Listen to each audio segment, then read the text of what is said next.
Hello students, welcome to our YouTube channel dream classes. मैं आपकी Sadia ma'am. आपको मैंने लास्ट जो फर्स्ट चैप्टर है ठोस अवस्था, उसके बारे में एक वीडियो जो है वो मैं आपको दे चुकी हूँ। अब हम नेक्स्ट टॉपिक से आज वीडियो स्टार्ट करेंगे और वीडियो को कंटिन्यू रखेंगे। तो आपको पता है जो कल आपके कुछ टॉपिक्स थे, कुछ बेसिक बातें थी जो मैं आपको बता चुकी हूँ। ठोस, द्रव, गैस जो है पदार्थ हैं, उनकी अवस्थाओं के बारे में वो मैं आपको बता चुकी थी। क्रिस्टलीकृत ठोस और अक्रिस्टलीकृत ठोस जो है इनमें अंतर बता चुकी थी। और जो आपके ठोसों में जो बंध के प्रकार थे, ठोसों में बंध के प्रकार के अंदर मैंने आपको कहा था कि क्रिस्टलीकृत ठोसों में 4 प्रकार के बंध पाए जाते हैं। एक तो पाया जाता है आपका आयनिक ठोस, एक होता है आपका सहसंयोजक ठोस, एक होता है आपका आणविक ठोस और एक होता है आपका धातुई ठोस। तो ये जो 4 थे उनमें से 2 जो थे स्टार्टिंग वाले आयनिक और सहसंयोजक, ये 2 मैं आपको पहले क्लियर करवा चुकी हूँ। अब जो है हम नेक्स्ट टॉपिक की बात करेंगे। तो अब जो हमारा नेक्स्ट टॉपिक है वो है धातुई क्रिस्टलीकृत ठोस।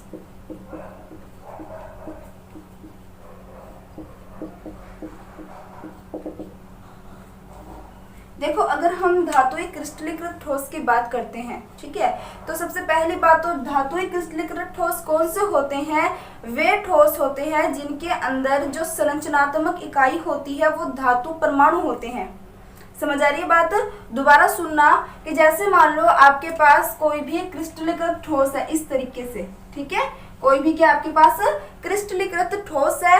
अब इस क्रिस्टलीकृत ठोस के अंदर जो आपके पास इस पूरे क्रिस्टलीकृत ठोस को बनाने के लिए जो आपके पास छोटे छोटे कण है ना, वो छोटे छोटे कण क्या है? आपके धातुई परमाणु है। क्या है आपके? इस तरीके से धातुई परमाणु है। तो सीधी सी बात ये है, धातुई क्रिस्टलीकृत ठोस वे ठोस होते हैं जिनके संरचनात्मक इकाई या संरचना के निर्माण के लिए कौन से क्या कहते हैं कण आपके काम आते हैं। तो आपको ध्यान में रखना है परमाणुवीय, ठीक है, धातु परमाणुवीय कण जो है वो आपकी इसकी संरचनात्मक इकाई होती है। देखो, जैसे हम पढ़ते हैं ना कि मानव शरीर की संरचनात्मक इकाई क्या होती है, यानी पूरे मानव शरीर को बनाने के लिए वह सबसे छोटी इकाई कौन सी है? तो आपने बोलते हैं कोशिका, यानी कोशिका से छोटी और कोई संरचना हो ही नहीं सकती मानव शरीर में। ऐसे ही अगर अपने धातु क्रिस्टलीकृत ठोस की बात करते हैं तो इस ठोस के अंदर जो इसकी संरचनात्मक इकाई है जिससे मिलकर ये आपका ठोस बना है वो है आपका धातु परमाणु, ठीक है। तो धातु परमाणु से मिलकर ये आपका बना है, आप इसको ऐसे लिख लो, धातु परमाणु संरचनात्मक इकाई। संरचनात्मक इकाई होती है किसकी? धातुई क्रिस्टलीकृत ठोस की। धातुई क्रिस्टलीकृत ठोस की। क्लियर बात? अब देखो, अगर हम धातुई क्रिस्टलीकृत ठोस की बात करते हैं तो इसके जो गुण हैं, अब हम उसके बारे में बात करेंगे। देखो, गुण की अगर हम बात करें तो आपको पता है जो धातु होते हैं उनमें एक गुण पाया जाता है। वो गुण है कि वो बहुत ही आसानी से अपना इलेक्ट्रॉन त्याग सकते हैं, ठीक है। क्यों त्याग सकते हैं? क्योंकि आपको पता है जो धातु होते हैं उनके बाह्यतम कोश की जो दूरी होती है, यानी मतलब मैं एक परमाणु की संरचना बनाती हूँ कि मान लो ये क्या है, एक परमाणु है, ठीक है। अब इस परमाणु के बाह्यतम कोश में क्या होते हैं? इलेक्ट्रॉन होते हैं। जैसे जैसे कोशों की संख्या बढ़ती जाती है, इलेक्ट्रॉन्स की जो दूरी होती है नाभिक से बढ़ती जाएगी। और जो धातुओं के अंदर यह गुण सबसे ज्यादा पाया जाता है कि नाभिक से लेकर बाह्यतम इलेक्ट्रॉन की जो दूरी होती है वो मैक्सिमम होती है, ज्यादा से ज्यादा होती है, जिस कारण से बाह्यतम इलेक्ट्रॉन को निकालना क्या होता है, किसी भी परमाणु के लिए आसान होता है। और ये सबसे ज्यादा गुण किस में पाया जाता है? धातु में पाया जाता है। देखो, कंफ्यूज मत हो, मैं बेसिक से समझाती हूँ। मैं आपको क्या बताने की कोशिश कर रही हूँ। देखो, जैसे कि हम आवर्त सारणी पढ़ते हैं, ठीक है, आवर्त सारणी पढ़ते हैं। आवर्त सारणी की जो संरचना है वो कुछ इस तरीके से, ठीक है। आपको पता है ये एस ब्लॉक है, ये आपका पी ब्लॉक है, ये डी ब्लॉक है और ये आपका बताता है किसको? एफ ब्लॉक को, ठीक है। तो यहाँ पर जो आपका डी ब्लॉक है ना, इसमें आपके धातुएं पाई जाती है, ठीक है। ये जो धातुएं होती है ना, इनका स्पेशल करैक्टर क्या होता है कि ये आसानी से अपनी इलेक्ट्रॉन त्याग सकती है। इलेक्ट्रॉन ग्रहण करने की क्षमता जो होती है इसमें कम होती है, लेकिन जो इलेक्ट्रॉन त्यागने की क्षमता होती है वो अधिक होती है। अब जो परमाणु आसानी से इलेक्ट्रॉन त्याग सकेगा ना, वो विद्युत का क्या होगा, सुचालक होगा। क्योंकि जो लास्ट वीडियो है उसमें मैंने आपको बताया था कि विद्युत धारा प्रवाह के लिए दो कंडीशन का होना जरूरी है, या तो उसमें मुक्त इलेक्ट्रॉन पाए जाए या फिर उसमें आयन का निर्माण हो। ठीक है, तो अब हम यहाँ पे एक धातु की बात कर रहे हैं, तो धातु के अंदर छोटे छोटे धातु के परमाणु होंगे, तो आयन तो बनेंगे नहीं यहाँ पर। तो क्या बनेगा यहाँ पर, जैसे मान लो ये Fe है, क्या है आपके पास Fe। आपको पता है Fe जो होता है वो +1 भी शो करता है, Fe+2 भी शो करता है, +3 भी शो करता है। यानी मैं ये बोल सकती हूँ कि ये आसानी से अपने इलेक्ट्रॉन त्याग सकता है। तो यहाँ पर इसके कुछ मुक्त इलेक्ट्रॉन भी पाए जाएंगे।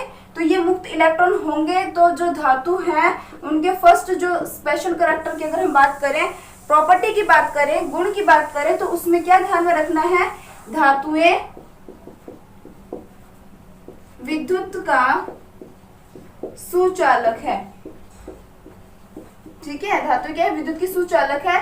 सुचालक यानी उसमें विद्युत धारा आसानी से प्रवाह हो सकता है, और इसका रीजन क्या है, क्योंकि इसमें मुक्त इलेक्ट्रॉन पाए जाते हैं। ठीक है, दूसरी बात अगर हम करते हैं तो जो आपकी धातुएं होती है वो ऊष्मा की भी बहुत अच्छी चालक है। ठीक है, ऊष्मा की भी बहुत अच्छी चालक से मतलब है कि आपने प्रैक्टिकल करके देखा होगा कि जब आप क्या कहते हैं धातु से बने कोई भी पात्र, जब आप खाना बनाते हो या फिर जब आप उसको कभी मान लो नॉर्मल टेम्परेचर, जब धूप काफी ज्यादा हो, अगर नॉर्मल आपने धातु के बर्तन अगर आपने बाहर रखे हुए धूप में तो बहुत जल्दी गर्म हो जाता है। क्यों हो जाता है, क्योंकि वो ऊष्मा का बहुत अच्छा मतलब सुचालक होता है, वो ऊष्मा को बहुत जल्दी ऑब्जर्व कर लेता है, अवशोषित कर लेता है। ठीक है, तो दूसरी बात क्या रखनी है आपको ध्यान में, धातुएं ऊष्मा की सुचालक है। ठीक है, तो धातु विद्युत की भी सुचालक है और साथ में धातु ऊष्मा की भी सुचालक है। ठीक है, तीसरी बात अगर हम बात करें इसके अंदर, तो जो एक तो होता है गलनांक क्वथनांक। ठीक है, गलनांक क्वथनांक का मतलब आपको ध्यान में रखना है, गलनांक किससे कहते हैं और क्वथनांक किससे कहते हैं। गलनांक कहते हैं एक टाइप से, अगर आप मोटा मोटा समझो, गलनांक का मतलब होता है पिघलना। गलनांक का मतलब क्या होता है, पिघलना। और क्वथनांक का मतलब क्या होता है, उबलना। ठीक है, अब मैं आपको समझाती हूँ कि गलनांक और क्वथनांक से क्या मतलब है। ठीक है, जब मान लो कोई भी ठोस पदार्थ है, ठीक है, जब किसी भी ठोस पदार्थ को जब आप टेम्परेचर देते हो, ताप देते हो, गर्म करते जाते हो, तो गर्म करने के दौरान एक ऐसा पॉइंट आता है, ऐसा फिक्स टेम्परेचर आता है कि जब उस धातु का या उस ठोस अवस्था का एक कण पिघलना शुरू कर दे। पहले एक कण पिघलता है, फिर दो, फिर धीरे धीरे करके पूरा जो आपने ठोस पदार्थ लिया वो पिघलना शुरू कर देता है। तो गलनांक से मतलब क्या होता है कि किसी एक फिक्स टेम्परेचर पर जब कोई भी ठोस पिघलना शुरू कर दे वो उसका गलनांक कहलाता है। ठीक है, जिस फिक्स टेम्परेचर की बात करते हैं उस पॉइंट को गलनांक बिंदु कहा जाता है। तो पिघलने से क्या मतलब है, गलनांक। और क्वथनांक का मतलब क्या होता है, क्वथनांक का मतलब होता है कि जब किसी भी द्रव को जब आप गर्म करते हो तो गर्म करने के दौरान क्या होता है कि पहला उसका जो एक अणु होता है वो क्या करता है, उबलना शुरू होता है, फिर उसके बाद धीरे धीरे सारे अणु उबलना शुरू हो जाते हैं। जैसे अपने जल की बात करें, ठीक है, तो आपको पता है कि जैसे मान लो आपने किसी भी पात्र में जल भर कर रख देते हो अगर आप, ठीक है, तो जब जल भर के जब उसको गर्म कर देते हो, टेम्परेचर देते हो, तो जब तक उसे 100 डिग्री सेल्सियस तापमान नहीं मिल जाता तब तक वो नहीं उबलता। ठीक है, जैसे ही उसको टेम्परेचर 100 डिग्री सेल्सियस मिल जाता है तो पहले उसका एक जो कण है वो उबलना शुरू होता है और धीरे धीरे करके उसके सारे कण उबलने लग जाते हैं। तो जिस पॉइंट पर द्रव उबलना शुरू कर दे वो उसका क्वथनांक बिंदु कहलाता है। और ये जो है ना क्वथनांक, उबलने से मतलब है इसका। ठीक है, तो यहाँ पे आपको ध्यान में रखना है धातुओं के जो गलनांक व क्वथनांक होते हैं, गलनांक व क्वथनांक उच्च होते हैं। धातुओं के गलनांक व क्वथनांक उच्च होते हैं। अच्छा, इससे पहले मैंने आपको 2 पॉइंट बताए थे, एक मैंने आपको आयनिक वाला बताया था और एक मैंने आपको सहसंयोजक वाला बताया था। तो उसमें भी यही लाइन रहेगी कि जो आपके आयनिक ठोस थे और जो आपके सहसंयोजक ठोस थे उनके गलनांक और क्वथनांक भी क्या होते हैं, उच्च होते हैं। क्लियर बात। और नेक्स्ट अगर अपने पॉइंट की बात करें तो जो धातुएं हैं ये तन्य व आघात वर्धनीय होती है। तन्य व आघात वर्धनीय होती है। तन्य का मतलब होता है कि धातु में एक ऐसी धातु के अंदर एक स्पेशल प्रॉपर्टी पाई जाती है जिससे हम क्या कर सकते हैं, उस पर प्रघात करके उसको लंबा कर सकते हैं। जैसे मान लो सोना है या फिर कोई भी तांबा है, फिर कोई भी अगर अपन धातु की बात करें, ठीक है। वैसे सबसे ज्यादा तन्यता का गुण जो है ना वो सोने में पाया जाता है कि उसको पीट कर उसकी लंबी मतलब वो बनाई जा सकती है, मतलब लंबा तार बनाया जा सकता है, ठीक है। और आघात वर्धनीयता का मतलब होता है कि पीट कर हम उसे कितनी पतली चादर बना सकते हैं, ठीक है। तो आपको एक चीज ध्यान में रखना है, धातु के अंदर सबसे ज्यादा तन्यता का गुण तो सोने में पाया जाता है और आघात वर्धनीय का जो गुण है वो सबसे ज्यादा लोहे में पाया जाता है, ठीक है। तो ये जो टॉपिक है मेरे हिसाब से धातु क्रिस्टलीकृत ठोस वाला आपको अच्छे से क्लियर हो गया होगा। अब जो आपका नेक्स्ट टॉपिक है वो है आपका, जो आपका फोर्थ था वो है आणविक क्रिस्टलीकृत ठोस। नेक्स्ट टॉपिक क्या है आपका, आणविक क्रिस्टलीकृत ठोस। देखो आणविक क्रिस्टलीकृत ठोस की बात करें तो इसके अंदर जो हमारे पास क्रिस्टल बनता है ना, उस क्रिस्टल की जो संरचनात्मक इकाई होती है वो आपकी अणु होती है। क्लियर बात। जैसे धातुओं के अंदर क्या था, धात्विक परमाणु था, और अगर हम आणविक क्रिस्टलीकृत ठोस की बात करेंगे तो इसकी जो संरचनात्मक इकाई है, संरचनात्मक इकाई अणु, ठीक है। तो इसकी संरचनात्मक इकाई क्या होती है, अणु होती है, आपको ध्यान में रखना है। अब देखो जो आपके आणविक क्रिस्टलीकृत ठोस की बात करते हैं ना, तो जब अपने इसकी संरचना की बात करें तो इसमें क्या होता है कि इस तरीके से जो आपका क्रिस्टल बनता है, इसमें जो आपके अणु पाए जाते हैं उनके बीच में ना एक आकर्षण बल होता है, ठीक है। दो अणु के या दो से अधिक अणु जो इसके अंदर व्यवस्थित होते हैं उनके बीच में एक आकर्षण पाया जाता है जिसे अपने बोलते हैं दुर्बल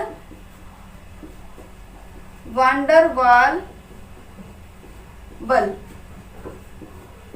देखो अगर अपनी इस दुर्बल वान डर वाल बल की बात करें ना तो ये जो बल होता है ना, ये इतना मजबूत नहीं होता। नाम से पता चल रहा है दुर्बल वान डर वाल बल, यानी जो बल इनके बीच पाया जा रहा है, जो आकर्षण बल इनके बीच पाया जा रहा है वो क्या होता है, दुर्बल यानी कमजोर होता है। तो कमजोर होने के कारण तो इसकी एक प्रॉपर्टी, एक गुण जो है वो आपको आसानी से क्लियर हो जाएगी कि इसका अगर इनके बीच में आकर्षण कम होगा तो गलनांक क्वथनांक भी क्या होगा, कम होगा, ठीक है। तो फर्स्ट पॉइंट जो है इसके अंदर आपको ध्यान में रखना है, इसका गलनांक व क्वथनांक क्या होता है, कम, ठीक है, कम होता है। अगर अपने आणविक क्रिस्टलीकृत ठोस की बात करें ना तो आणविक क्रिस्टलीकृत ठोस के अंदर आपके कई प्रकार आ जाते हैं, ठीक है। तो सबसे पहले अगर अपनी बात करें तो इसके आपके 3 प्रकार जो हैं, कौन कौन से सुन लो पहले। जो पहला प्रकार है उसे अपने बोलते हैं ध्रुवीय आणविक ठोस, ठीक है। जो सेकंड है वो है आपका अध्रुवीय आणविक ठोस, और जो थर्ड है वो है आपका हाइड्रोजन बॉन्ड। थर्ड क्या है आपका, हाइड्रोजन बॉन्ड, ये हाइड्रोजन बंध है, ठीक है। तो ये आपके आणविक क्रिस्टलीकृत ठोस के प्रकार हैं, ठीक है। तो सबसे पहले कौन सा आपका ध्रुवीय आणविक ठोस, दूसरा आपका अध्रुवीय आणविक ठोस, और तीसरा आपका हाइड्रोजन बॉन्ड, ठीक है। तो अगर अपने ध्रुवीय आणविक ठोस की बात करें तो डिटेल से पढ़ेंगे इसके बारे में। पहले एक चीज क्लियर रखना, ध्रुवीय के अंदर क्या होता है, ध्रुवीय मतलब होता है पोलर, पोलर यानी जिसमें बोल सकती हूँ आपने जो भी कंपाउंड ले रखा है ना वो आपका प्लस माइनस होगा, ठीक है। और अध्रुवीय जिसे अपने बोलते हैं नॉन पोलर, यानी जिसमें प्लस माइनस नहीं बनते, ठीक है। और ये हाइड्रोजन बॉन्ड को मैं आपको लास्ट में डेफिनेशन के साथ समझा दूंगी। तो सबसे पहले अपने बात करेंगे ध्रुवीय आणविक ठोस के बारे में।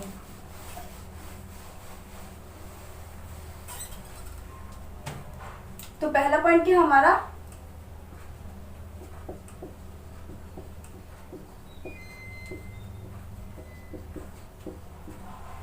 ध्रुवीय आणविक ठोस। देखो ध्रुवीय आणविक ठोस के अंदर क्या होता है कि इसके अंदर वे अणु होते हैं, आणविक ठोस है ना तो अणु ही लेके चलेंगे, तो इसके अंदर वे अणु होते हैं जिनमें अपने ये बोल सकते हैं सहसंयोजक वान डेर वाल्स बल पाए जाए। ठीक है, तो ध्रुवीय आणविक ठोस के अंदर क्या होता है, वे, या फिर अपने से लिखते हैं जिनमें सहसंयोजक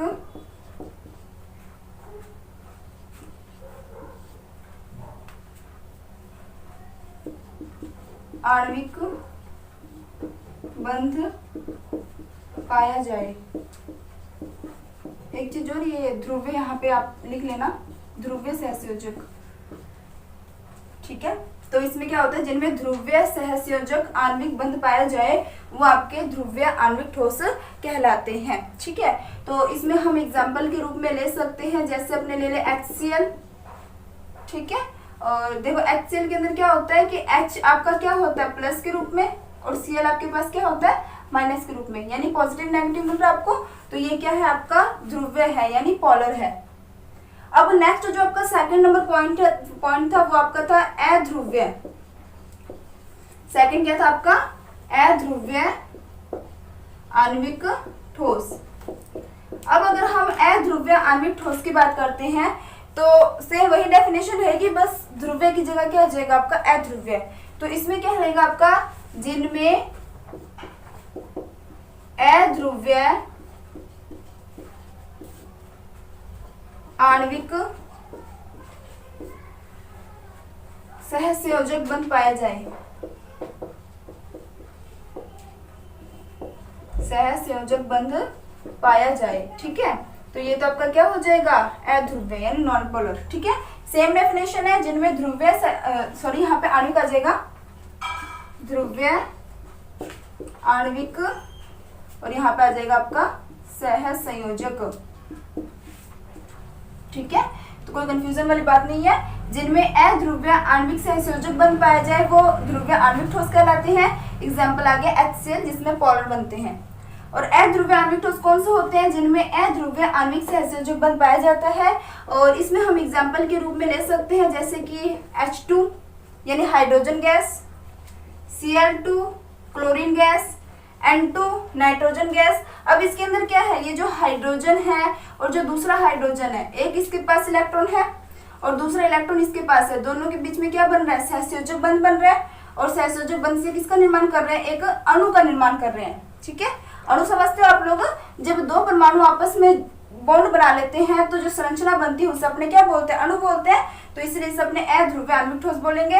अब ना तो इस हाइड्रोजन के अंदर प्लस है ना इस हाइड्रोजन के अंदर माइनस है। ठीक है, तो ये आपका क्या है, नॉन पोलर यानी अध्रुवीय है।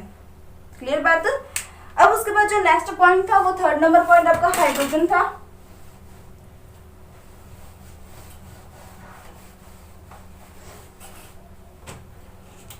थर्ड नंबर पॉइंट क्या था इसके अंदर, हाइड्रोजन बंध। ठीक है, वैसे तो यहाँ पे अपने हाइड्रोजन आणविक ठोस की बात कर रहे हैं। देखो हाइड्रोजन आणविक ठोस से पहले आपको पता होना चाहिए कि हाइड्रोजन बॉन्ड कौन से होते हैं, कौन से हाइड्रोजन बॉन्ड किसे कहते हैं, ये आपको पता होना चाहिए। ठीक है, तो अगर अपने हाइड्रोजन बॉन्ड की बात करते हैं तो हाइड्रोजन बॉन्ड किसे कहते हैं, जब हाइड्रोजन किसी विद्युत ऋणी परमाणुओं के साथ बंध बनाए उसे अपने हाइड्रोजन बॉन्ड कहते हैं। ठीक है, जैसे अपने एग्जाम्पल के रूप में ले सकते हैं HF H2O। ठीक है, विद्युत ऋणी से मतलब आप जानते हो कि जो भी आपका इलेक्ट्रॉन लेने का काम करे वो विद्युत ऋणी होता है। और इसमें मोस्ट एग्जांपल्स के रूप में अपने बोल सकते हैं नाइट्रोजन विद्युत ऋणी है, ऑक्सीजन विद्युत ऋणी है, फ्लोरीन विद्युत ऋणी है। तो यहाँ पर जो आपका यहाँ पे एक और एग्जांपल ले लो आप, नाइट्रोजन से रिलेटेड NH3। ठीक है, तो ये सारे के सारे कौन से बॉन्ड होंगे, आपके हाइड्रोजन बॉन्ड होंगे, जिसके अंदर हाइड्रोजन किसी विद्युत ऋणी परमाणु के साथ बंध बनाता है उसे अपने क्या बोलते हैं, हाइड्रोजन बॉन्ड बोलते हैं। और हाइड्रोजन बॉन्ड के कारण जो आपका आणविक ठोस बनेगा उसे अपने हाइड्रोजन आणविक ठोस बोलेंगे। यहाँ तक क्लियर? से यहाँ तक आपको सारा अच्छे से क्लियर हो गया होगा, ठीक है। तो अब जो हमारा नेक्स्ट टॉपिक है वो है क्रिस्टल जालक व इकाई कोष्ठिकाएं, ठीक है। तो सबसे पहले अपने किसकी बात करेंगे? क्रिस्टल जालक के बारे में। देखो मैं ना एक इजी सा एग्जांपल देकर आपको समझाती हूँ। क्रिस्टल जालक से क्या मतलब है? अब अपने क्रिस्टल जालक बोल रहे हैं तो पहले इसका मतलब तो पता लगे आपको। देखो जैसे मान लो कि कोई दीवार है, ठीक है। अगर आपको कोई भी दीवार खड़ी करनी है तो उस दीवार के अंदर आप क्या करोगे? अगर आपको पूरी दीवार खड़ी करनी है तो उस दीवार के अंदर आप क्या करोगे? छोटी छोटी ईंटें लगाओगे इस तरीके से, ठीक है। तो ऐसे ही अगर अपने क्रिस्टल जालक की बात करते हैं तो क्रिस्टल जालक को बनाने में भी छोटी छोटी जो इकाई संरचनाएं हेल्प करती है ना, उन इकाई संरचनाओं को एक कोष्ठिका कहा जाता है, ठीक है। तो क्रिस्टल जालक से क्या मतलब है? क्रिस्टल जालक तो वो चीज होगी कि जो आपकी, जैसे मान लो आपके पास एक धातु का टुकड़ा है, ठीक है, जिसके अंदर छोटे छोटे अवयवी कण जो है एक निश्चित त्रिविम संरचना के साथ व्यवस्थित है, वो तो होगी क्रिस्टल जालक। जब छोटे छोटे अवयवी कण एक निश्चित त्रिविम ज्यामितीय संरचना के साथ व्यवस्थित होकर जिस संरचना का निर्माण करती है उसे हम बोलते हैं क्रिस्टल जालक। लेकिन अगर हम बात करें एकक कोष्ठिका या फिर इकाई कोष्ठिका किसे कहते हैं? तो जैसे मैंने अभी कहा पूरी दीवार खड़ी करनी है तो दीवार में जो आप एक एक करके ईंट यूज कर रहे हो ना, वो उसकी इकाई कोष्ठिका हुई। वैसे ही धातु के निर्माण में एक धातु का टुकड़ा ले रहे हो, उस धातु के निर्माण में इसके अंदर छोटे छोटे अवयवी कणों की जो एक निश्चित संरचना जुड़कर जो पूरे धातु का निर्माण करेगी ना, उसे अपने बोलेंगे इकाई कोष्ठिका। जैसे मान लो आपके पास क्या है? धातु का टुकड़ा है। अब इस धातु के टुकड़े के अंदर क्या होंगे? छोटे छोटे आपके अवयवी कण होंगे। इस तरीके से समझो कि इस तरीके से क्या है, आपके पास छोटे छोटे अवयवी कण हुए।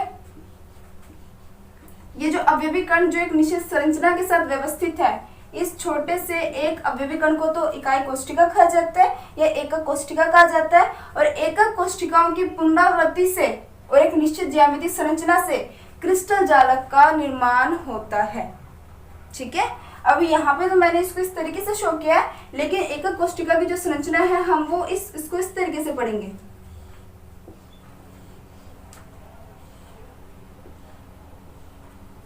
ठीक है।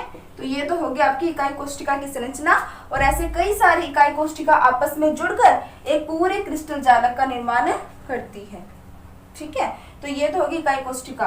अब इकाई कोष्ठिका इस तरीके से, इसमें कई सारे हैं, तो इन पे क्या होता है? छोटे छोटे बिंदु भी होते हैं इस तरीके से। यहाँ पर जो होंगे छोटे छोटे बिंदु होंगे, जिसे अपने क्या बोलते हैं? जालक बिंदु। जिसे अपने क्या बोलते हैं? जालक बिंदु। जैसे मैं यहाँ पे आपको छोटा सा एग्जांपल देकर समझाती हूँ कि मान लो एक तो ये संरचना बन गई,